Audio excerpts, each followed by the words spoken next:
Michelle and team, we know the truth. I don't want China to become one of those weird black celebrities who probably shouldn't have social media. In this music video, Kelly perpetrated the same colorism that has affected her career.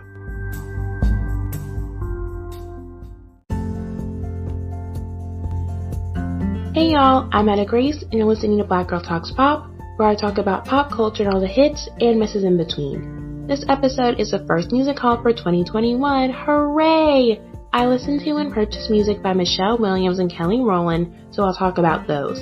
I also want to take time to discuss some of the recent comments from the former Disney star, viral TikToker, and talented artist China and McClain. Speaking of talented women, I also bought some releases by several second-gen K-pop queens as well, one of which I mentioned last episode. To hear all of my thoughts on these topics and more, you'll have to check out the full podcast episode on Patreon. Anything I think you should watch and listen to will be linked in the description below. Let's get into it!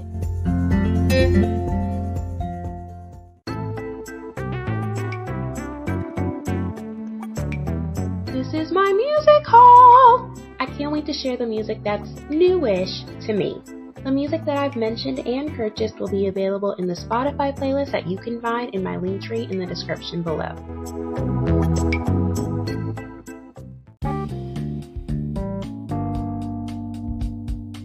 Michelle Williams has a very unique voice, and I always thought she'd be great in gospel. I remembered that a childhood friend of mine had her first album, so I wanted to go back and listen to it. Overall, I enjoyed it, and I bought most of the songs. I put the songs in different groups that I'll discuss before my final ranking. So first, I enjoyed these songs because they feel like something you'd listen to get centered at the start of your day, or maybe after a bad breakup, or a disappointing day, or whatever. It feels very put your records on. I'm learning that I enjoy neutralizing music, something smooth that calms me down, and these songs provide that as well as a great message. So let's start with the intro, Heart to Yours. This was a very good intro because it sums up the vibe of the whole album. Also, the way she says, my heart to yours, in an ad-lib near the end of the song brings a lot of joy to my heart. So definitely recommend this one. There's also the songs Heard a Word and Everything. These are my third and second favorite songs respectively. I enjoyed Heard a Word, but I don't think it should have been the album's single. I would have expected Everything or The Sun Will Shine Again. This song is a little slower compared to the rest of the album, but I thought the music video was very sweet and I loved her style. However, these are songs that I'd send to encourage a friend for sure. They're very reassuring without being too upbeat. There's also the song So Glad. I questioned the song at first because I wasn't sure that Mary Mary were used very well, but at the end of the day, it's pretty catchy, and it's cool to see to hear Michelle harmonize with different voices other than her girl group members, so it's fun. Then there's The Sun Will Shine Again, or actually Sun Will Shine Again, which is my favorite song of the album. I'm surprised that this song hasn't been on a movie soundtrack because this is the breakup anthem for sure. It's a hit from beginning to end. I love the harmonized chorus and how the other singers were incorporated throughout the song. At the end of the song, instead of the usual pop girl laughter, you can tell that Michelle really believes in the message of the song and was ministered to as she was singing it. Then there's the song Change the World, which it almost sounds like Michelle is harmonizing with herself or with singers with a very similar tone to her, and I enjoy that. I also like the moments where she harmonizes with the singers. It's a very good reminder of her incredible vocal range. And lastly, there's Heaven, which, speaking of Mary Mary, you really can't go wrong with the song about heaven or titled Heaven, in my opinion. This song felt too short and I wanted more. It was a really great ending to a nice album. And then there were a song that I enjoyed in spite of myself. Okay, so there's this song called Better Place, and I really liked this song. Then I was horrified to see that it appears to be dedicated to the victims of 9/11 and their families. So I was a young child when that occurred, but to say that was a life-altering event doesn't even cover it. I can't imagine telling someone who's lost a loved one during that event to listen to this song. On the other hand, Steal Away feels like something that should be played at a funeral. So maybe either that song or You Care For Me could have been the 9/11 song. Maybe being reminded that we will be reunited with loved ones or being reminded of God's love in uncertain times is much better than singing, "Ain't nobody hurt me, ain't nobody break me, I'm resting in a better place." To people whose loved ones lost their lives in planes that crashed or twin towers that fell, or maybe they were first responders that tried to help other people and ended up losing their lives as well. Better Place feels very dismissive, and I'm surprised there was no criticism of this. Maybe it's a byproduct of like Black people telling each other to stay strong all the time, so we don't really create room for people to break down and grieve appropriately, but that's just my theory. Anyway, if you need to know why she had a 9/11 song, the album came out in 2002. Okay, so let's move on to honorable mentions. There's Rock With Me. Now you can interpret this song in one or two ways.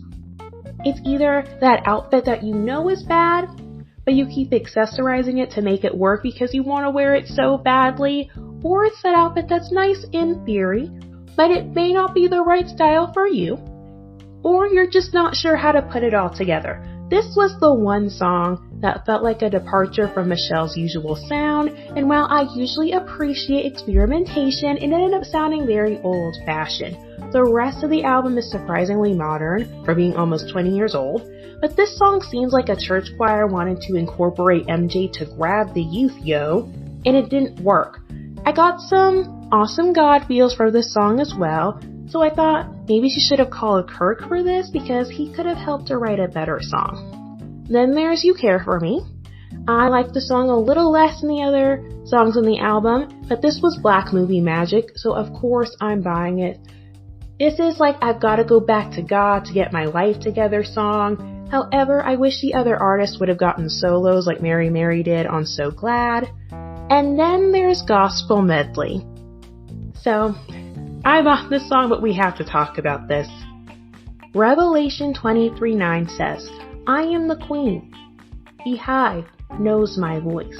Why does this song just say Michelle Williams when she doesn't sing the lead in this song at all? I wanted to see a live performance to confirm my suspicions that this was just a song from the group, and I found a different medley that I also enjoyed. The end of that medley is the same as this one, but they end up using different songs overall.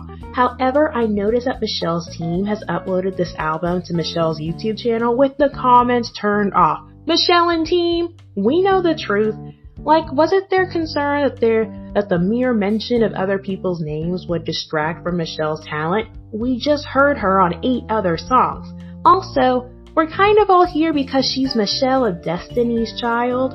There's 12 songs on this album. If you didn't want to give anyone else credit, you also didn't have to include the song. It's just weird. Now, there are other times where there have been valid concerns about Michelle being outshined for a reason, but this was not the time.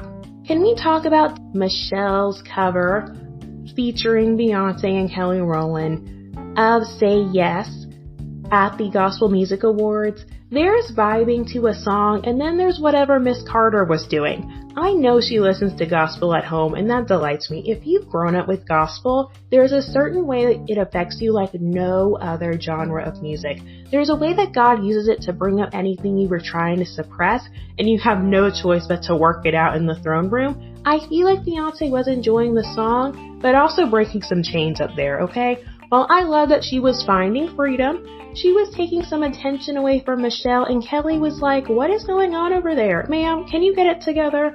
I was thinking that Beyonce was about to speak in tongues. She was that into it.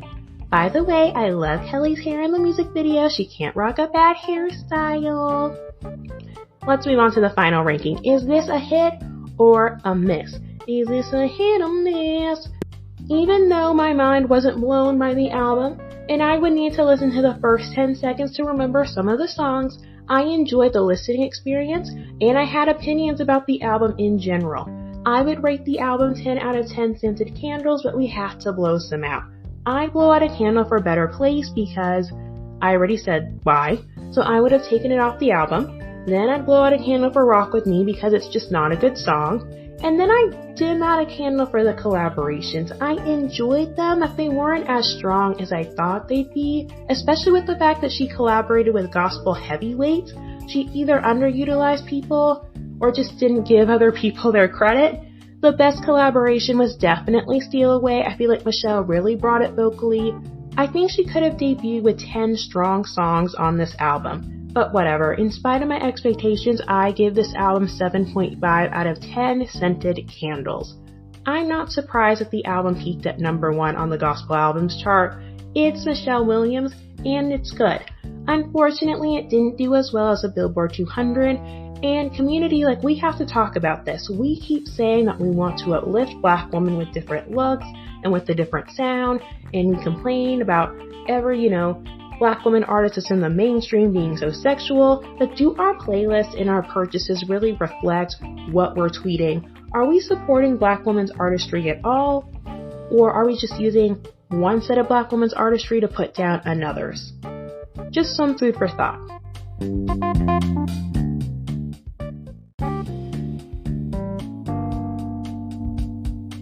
By the way, for the song Say Yes, I really hope Michelle's team really tried to find and pay the original African artists who might be Nigerian since my country claims the song. Shout out to Nigerian listeners and or their estate, because I don't see any non-Western artists credited on the song on Spotify or YouTube. It's really disappointing when Black artists from the West take work from Africa and think that they can underpay or not credit Africans for their work. For any Black person from the West that has been inspired by content created by Africans, make sure you pay and credit them as you would for any other artist. Don't allow xenophobia or your privilege as someone with access to lawyers to make you think that you can steal work from the continent like non-Black people did and still do. I know that all sin is sin, but for me, there's an extra layer of wrong that is placed on someone who would not appropriately credit and pay the original artist of a gospel song. You can't claim to serve the God that you can't see in spirit and in truth, but mistreat people that you can see. How you treat others is a reflection of God, and if the intention is to bring the attention back to Him, it'll be an act of praise and worship to Him to be kind to others and treat them fairly. So know better and do better.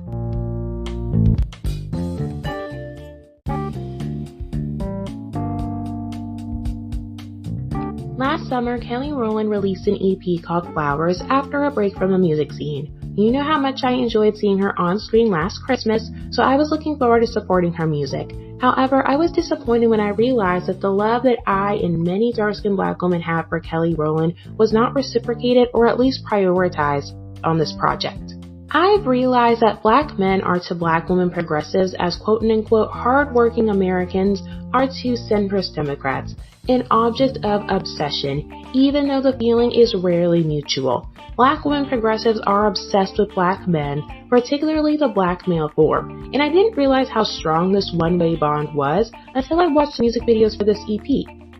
The trend starts with the only song I bought. Flowers is the intro of the album, and I hate that because it's the most memorable song for me. Kelly looks great in all of the outfits. My personal favorite is the red look, but I thought it was weird that a Black male dancer would have a lead role in a song that talks about her relationship with her late mother. Rest in peace. I'm pretty sure that a woman could have captured the same charisma, a word that we often associate with men, by the way, and it would have added a different element to the song given its meaning of honoring people while they're alive, particularly a mother figure. I've seen a lot of talk in the Black wellness/therapy space about the mother wound, which is very unique for Black daughters as generational trauma can be passed on to us for so many reasons. So I think seeing a Black woman portrayed as a spiritual figure in conversation with and separate from Kelly would have opened up an interesting conversation, so I felt that the casting was a missed opportunity. The rest of the songs are honorable mentions, and after seeing the music video for one of the songs, I wanted to skip this album entirely, but I decided to stick with Flowers for the beginning sound alone. My favorite movie of all time is Lion King, so I'm a sucker for songs that have epic endings and or beginnings, and we all know that the circle of life has both. Back to Kelly, I tease this enough. The song that requires the most conversation is Black Magic. I was tired of Black Magic the moment I saw the title, because I don't think that Black people should have to be mystical creatures to receive natural rights like the right to live free of fear and hatred. However, I did like that it was talking about the wonder of Black love instead of appealing to white people, so I enjoyed it more than I expected. The New Orleans vibe makes it a good wedding reception song, and it's a cute little groove that I could see in a best man type of movie. However, I made the mistake of accepting the joy that was flowing in my heart as I listened to the song. I let that wave of happiness carry me towards the music video, and I was quickly disappointed. Then I got tired of it again. Kelly sings about the beauty and joy of blackness, but which black people is she talking about? Last summer, conversations about defending and protecting black women and colorism were intersecting and becoming mainstream, so I was very surprised about the lack of dark-skinned black women in the Black Magic music video. There were no dark-skinned black women in any of the couples featured. Even Kelly didn't get a moment with her own husband. The dark-skinned black women I saw were in groups and didn't get a close-up, or they were behind a lighter-skinned woman. Meanwhile, we saw a brown-skinned black male dancer who looked like he missed the casting call for Mad Max, a light-skinned ballerina, and a montage of random dark-skinned black men. Kelly is a dark-skinned black woman who has been a victim of colorism herself, so it was very disappointing that she did not make the effort to celebrate the dark-skinned black women that have seen themselves reflected in her and have supported her. Instead, she chooses to center the same people that have been gatekeeping the black entertainment industry and have repeatedly ignored and dismissed her, and now she's releasing music independently. Like those men, she used dark-skinned black women to build her career. Like those men, when she got some power, she didn't prioritize dark-skinned black women either. Dear dark-skinned black women in Hollywood, your existence is not enough representation. What you do with your existence is the progress. In this music video, Kelly perpetrated the same colorism that has affected her career. All the couples she featured were either not dark-skinned, or in the heterosexual couples, the woman was significantly lighter than the man. When we have discussions about colorism in the music industry, we often hear that the solution is to give dark-skinned, monoracially black women the same energy as we do to their biracial or less melanated contemporaries. We do this in the hope that we can right centuries of wrongdoing, but we also have this idea that they recognize the discrimination that they faced and are equally interested in supporting and uplifting other dark-skinned black women as well. We hope that when they are given opportunities, they will use their platform to provide chances for other dark-skinned black women to rise. However, that's not always the case. I have thought that Kelly would want to show dark-skinned black women being loved and cherished. In a summer in which dark-skinned black women were being given platforms to share their stories and have a larger audience take interest in their work, I thought Kelly would want to express the joy and beauty of dark-skinned black women in a way that was much more personal and vibrant than the delivery of her music video copy. However, when it was time to celebrate Black Magic, dark-skinned black women were not the guest of honor.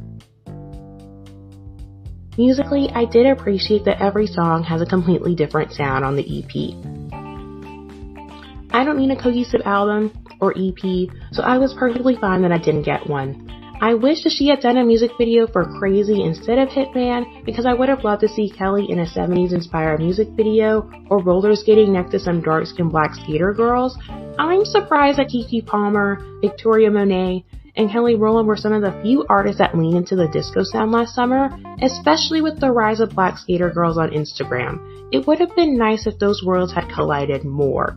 That whole era was full of missed opportunities because a few skaters I was following would always share what music they were listening to, but I discussed that in my review of Keke Palmer's album.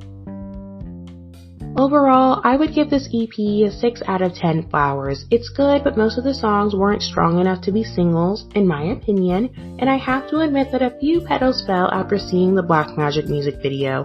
As I mentioned in the first episode, if you're being problematic, your song should at least be a hit. The album overall was a miss for me, but if you're looking for monochromatic looks, check out the MV for Flowers.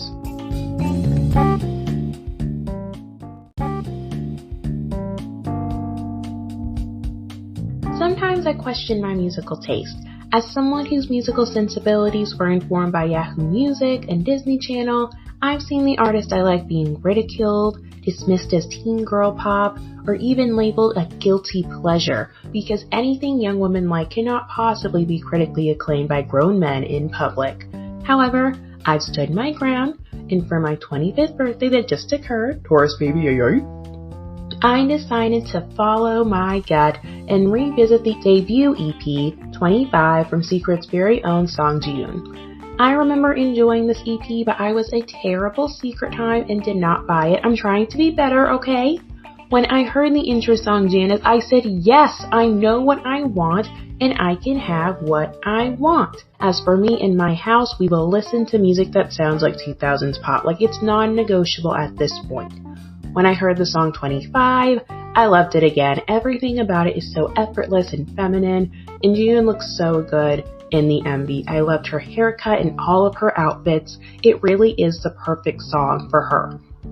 It still has the sexiness of Secret, but Jian always kept it classy, so I'm glad that TS Entertainment gave her a song that she was more comfortable with. TS Entertainment is still garbage, but they seem to understand that if you give a talented person a concept within their wheelhouse, they just might execute it well. Isn't that crazy? And we've got to discuss the LGBTQIA+ song called Don't Look at Me Like That. Many have interpreted the song as a queer community talking to people who would treat them like their love is different from anyone else's, and the music video echoes this. We see Gina being treated like a circus freak and people buying her at an auction, which could be triggering for people, so viewer discretion advised. Artists in K-pop would not release this song today, so I applaud Jin for not only singing the song, but also releasing it as a single with an MV and live performances. I really applaud her for that. Kudos to her. Now here's where I lose interest musically. So, Lip Boom had promise, but it got ruined by the EDM breakdown. I love a song that could have been used as background music for like a sexy heist movie, and that's what this song gave me until that breakdown happened. It doesn't fit with the rest of the song at all, but fortunately it only lasts about 15 seconds, and it could have been worse. I love the really cute ending, by the way. All of the members of Secret have this approachable cuteness that's so effortless, and I love how they can just go from cute to sexy to elegant without having to make it part of their concept. Unfortunately, this really fun, bubbly pop EP ends up with this slow song called Star that's kind of a bummer, musically anyway. Then I guess it can be a cute, slow dance song, I guess. I'm partial to pop songs that heavily feature guitars, and Jian's vocal performance in this is excellent, so it's fine. There's 5 songs in this EP if we include the intro. I enjoyed 3.75 of them and bought 3 of these songs. So I give this EP 7 out of 10 baby doll dresses. She was giving us Park Bong realness this era with the bangs and the outfits, and I appreciated that.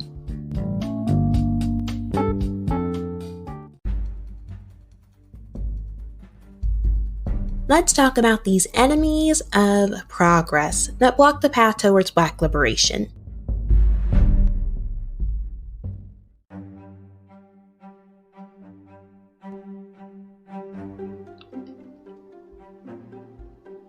I'd like to start this discussion with a disclaimer.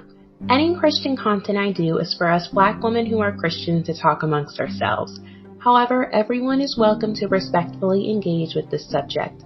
Please remember that this is just my opinion, and anything I say about China are just my theories because I don't know her or any of her family members. A lot of people who have talked about China are either not fully familiar with her work or they aren't Christians.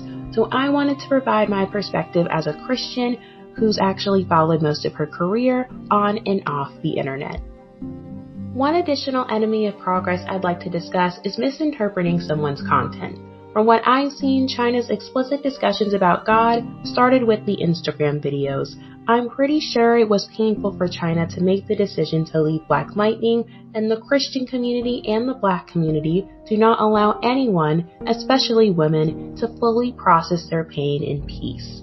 The Christians say, "Let God use it, sister. He'll transform it into something beautiful. It's a testimony." Then you have Black people saying, "Wipe those tears, girl. You're a strong Black woman. Don't let them see you down. Don't let them see you break." Saints, if you have access to alone time and or therapy, please use those tools to fully process your pain. I'm sure there's a lot of Black women like China that have tried to help people from a place of brokenness. If you haven't given God your brokenness and received healing for you and you only, first and foremost, you're just passing trauma around. You're not helping anybody. The Bible says, love your neighbor as you love yourself. You're not loving anybody if you're giving from a place of exhaustion, resentment, bitterness, or false expectations. Take a break to sit down, to spend some time with yourself, to take care and nurture yourself. And listen to the people who tell you to do so because they're saying this out of love for you. Saying no to others is an act of love for yourself. Some of y'all think that your service to others is what connects you to God, but you're doing what you think God wants you to do, not what He actually put on your heart. So I strongly encourage all of us to take time to sit with God and wait for peace and joy from Him before moving forward with things like this. Anyway, until everyone has time and access to therapy, I'm calling on my brethren in the Black Christian community to start seeing these long Instagram videos as the cries for help that they most likely are. We need to start saying, "Hey honey, I saw that video. Are you okay? Do you want to talk about it? All of it, offline," instead of offering thoughts, prayers, or advice, or worse, demanding more content. Let's provide an open heart and a listening ear away from the timeline, out of the DMs.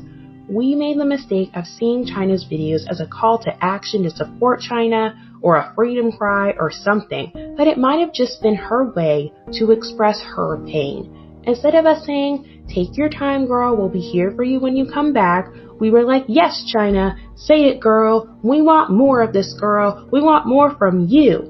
When we should have encouraged her to take a step back, really process what happened before, during, or after her time in Hollywood, get some healing, and come back and pour into the lives of others from a healed, filled, and reflective place. That way, the online activity would add to her brand, not detract from it. I don't want China to become one of those weird Black celebrities who probably shouldn't have social media. At this rate, I'm really worried that we'll be seeing some weird tweets at 3 a.m.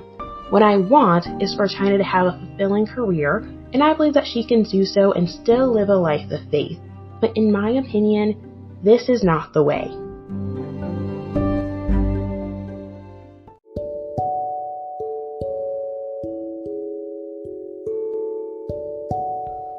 I was inspired by Desiree Siegfried's podcast, Heart of Purpose, to pray at the end of each episode. If you're not a Christian, I don't intend to offend, so please feel free to skip this part. Lord, I thank you for this time that I get to spend with the listeners today. I pray that you will use this platform to give someone whatever they need at this time, whether it's a different perspective, a trip down memory lane, or a temporary break from their everyday routine. I pray you will open our hearts to listen to the friends and family around us when they say that it's time to slow down. In our efforts to treat others with kindness and empathy, remind us that we can give our best to others when we first take care of ourselves. Help us to see ourselves as the wonderful, beautiful people that you've made us to be, and lean in when our bodies first tell us to take a break. When it's time to work, help us to trust the talents that you've given us and give us courage to tend to them with faithfulness and excellence so that we can reflect your goodness in all that we do. I thank you for helping me share what I care about with others, and I pray that the listeners will feel inspired and motivated to do the same in their own special way. Surround us with peace, crown us with wisdom, and help us reflect your love. For anyone listening out there, I pray that the Lord will bless and keep you. I pray that He will make His face shine upon you and be gracious to you, and I pray that the Lord will lift His countenance upon you and give you peace today and always. In Jesus' name I pray, Amen.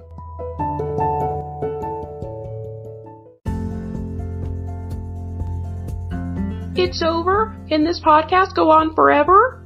At the right price, I'll consider it. Check out previous episodes of the podcast. If you're on YouTube, you'll see some on the screen. And listen to the rest of this episode on Patreon for just $5 a month. I'll see you there.